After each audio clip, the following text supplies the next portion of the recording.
Қайырлы күн баршаңызға, менің каналыма қош келдіңіздер. Бүгін сіздермен асқабақтан өте дәмді, өте пайдалы, өте тез дайын болатын тағам жасайтын боламыз. Менің балаларым өте осы тағамды сүйіп жейді.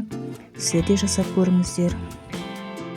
Бізге асқабақ керек. Асқабақтың қабығын ашып, кубиктап турайсыз ба, палочка қылып турайсыз ба, өз қалауыңыз. Мен бүгін кубиктап тураймын.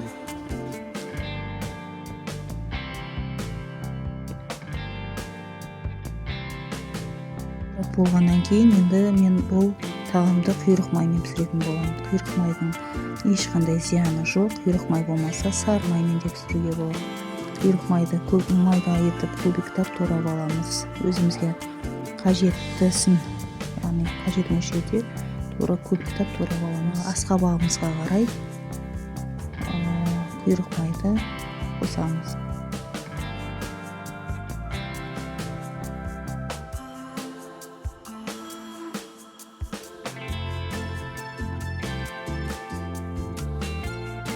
Құрғақ тапаға газдың отын жағып, құйрық майымызды салып, құйрық майымызды ертеміз. Құйрық майды ергеннен кейін құйрық майдың майы шығады. Одан кейін оны бірнеше минут араластырғаннан кейін шыжғырып, шыжығы шығады. Сол шыжығын бөлек аламыз. Бұл тағамды қойдың құйрығымен, құйрық маймен, немесе өркешпен, немесе сары маймен шыжғырып қоюға болады.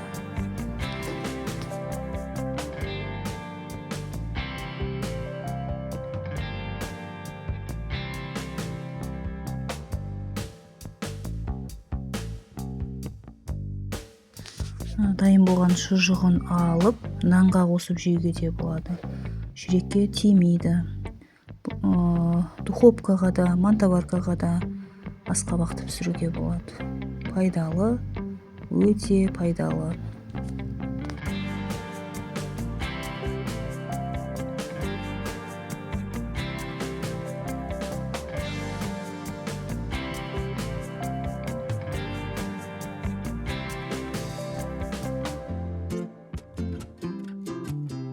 Шыжығын алып болғаннан кейін туралған, кубиктап туралған асқабағымызды саламыз.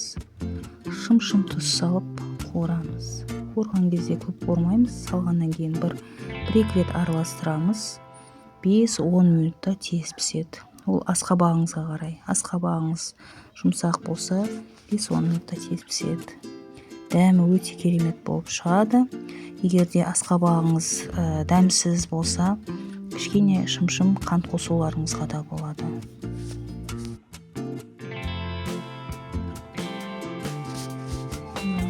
Сон минутта дайын болды. Майына нан батырып жесеңіз де керемет. Жүрекке тимейді.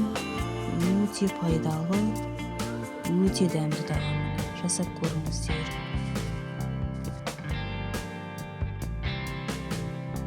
Видео ұнаса, лайк басып, комментарий қалдыруды ұмытпаңыздар. Қазақша каналымда мұны үлес қосып кетіңіздер. Келесі кездескенше аман сау болыңыздар.